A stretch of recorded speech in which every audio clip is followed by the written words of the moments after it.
Steph, what did it feel like physically? Were there any hiccups, or was everything pretty smooth out there for you? Everything was smooth for the most part. Just understanding.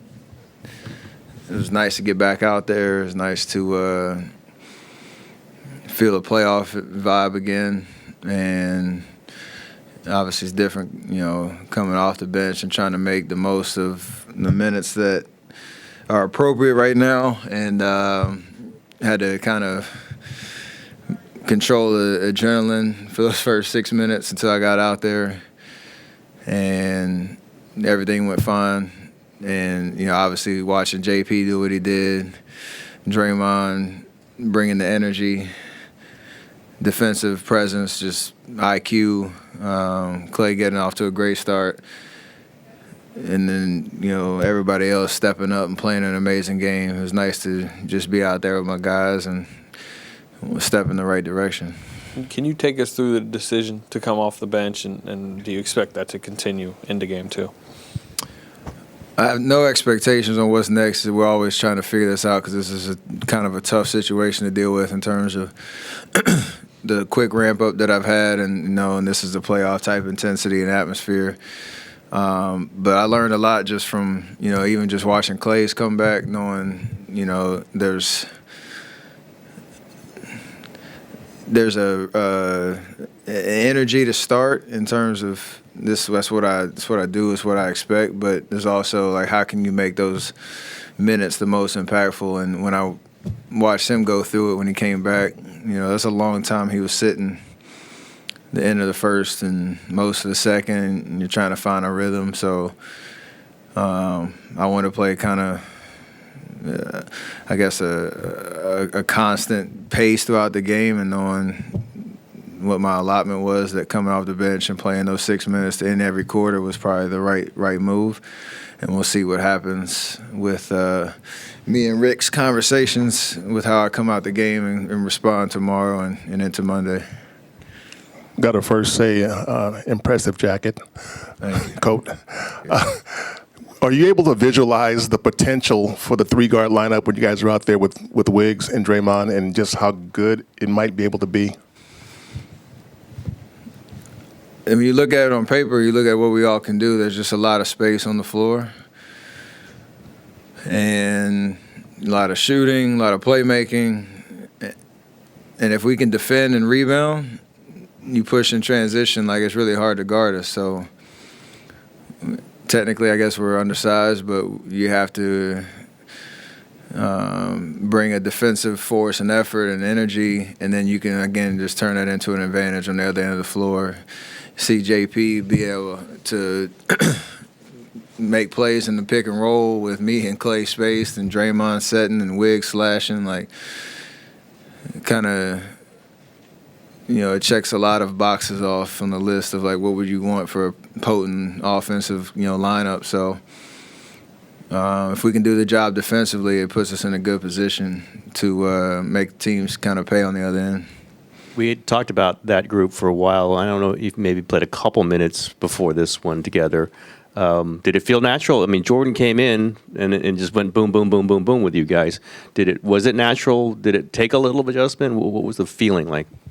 I was just playing basketball, and really it's kind of an easier transition because you just keep things simple. Like, I mean, the matchup works where you put, Jokic in a lot of pick and rolls, and then you have to have good spacing on the backside, and, we have options. If you keep things simple and don't turn the ball over, you're probably going to get a good shot. Thankfully, we made a bunch of them tonight, and the only difficulty I could see is, if you have a guy getting a hot hand, just making sure you put him in the right positions and don't overcomplicate it. And, we'll continue to grow with that group. And even if you throw Otto out in that, lineup, we have options. Andre as well. Like, we got different looks to kind of answer different matchups as we go along. How easy, I mean, it's teamwork, but how easy is it for someone like you or Clay to just say, okay, Jordan, go do it for a couple possessions here, given everything you guys have achieved? It's more just because he's capable, and you give teams a different look. Like, again, if you put him in a pick and roll, the play make, you got Draymond in the pocket. You got me and Clay on the backside. I don't think teams have gone through scenarios where you're trying to decide who you're going to come off of. So, again, we just have to keep things simple, be decisive, play with that type of confidence in each other. JP's a part of that now, and he's demonstrated that he's ready for pretty much any moment. Steph, on that note, to what extent is Jordan's play and his presence, to what extent did that make you willing and comfortable to ease your way back into that? That's a huge part of it, especially how he finished the season, the last 2 months, basically. But it's also confidence in what we do as a team, and I think it's like the third time I've done it in the playoff series coming off an injury, so I've got a little bit of experience, but it's also like just that I can hopefully provide a lot of energy when I come off the bench, but the way JP and Clay started the game offensively gave us a big boost, so we'll see how it goes the rest of the series. Steph, Jordan had that play with about 3 minutes before halftime where he came in transition and cut back and forth through the key for that layup, and you guys stared each other down. And then Andre came out at one point in the second half onto the court and talked to him, and he said there's no better feeling right now than having the vets who've been through this, support him and give him that kind of guidance. Do you sense that he's just soaking it all in and just going for it? Absolutely, that's his personality. He hadn't lacked confidence in himself, but it's also, again, trying to make sure he understands how he can influence a game, influence a series. It's nice to know, like, after probably the first 3 minutes when he got his bearings straight, that he remembered it's just basketball. It's just the same way he's been playing the last 2 months of the season and everything he's done to prepare himself for this moment. So once you get over that mental hurdle, kind of just become more free. And that play embodied it because, you just have the creativity, confidence in yourself to make a play. You don't second guess yourself, and you kind of live with the results. And we've all done it for years, and he's stepping into that now. So it's fun to see. Steph, you got it.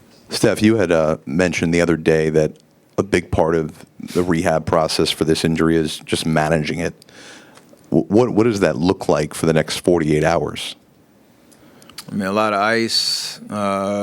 It's tough because there's a balance between the rehab and therapy part and managing it, but also trying to get as much work in to get my skill set right. Because I talked about it, like the first 3 weeks, I literally couldn't do anything on my feet. And then you have a 10-day stretch where you have to be mindful of how much I'm on my feet and doing all that stuff while I'm trying to get reps in and get shots up. And Rick came up to me during the second quarter, and I already knew it, but he was just trying to remind me, like, I only had one scrimmage, and you're trying to match playoff speed and all that. Like, I've been through it, so I have an expectation. I know, like, how to do it, but it's also a reminder of the big picture of what we're trying to build towards. No, I'm trying to play for 2.5 months, so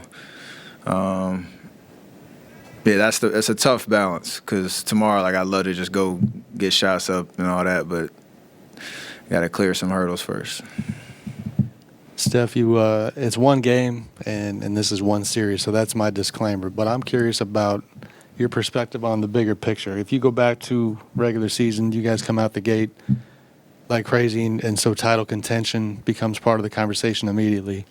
Then you're navigating injuries and all these different things. By the end of it, Phoenix is jumping ahead. There's a big gap, and the conversation around your team has changed.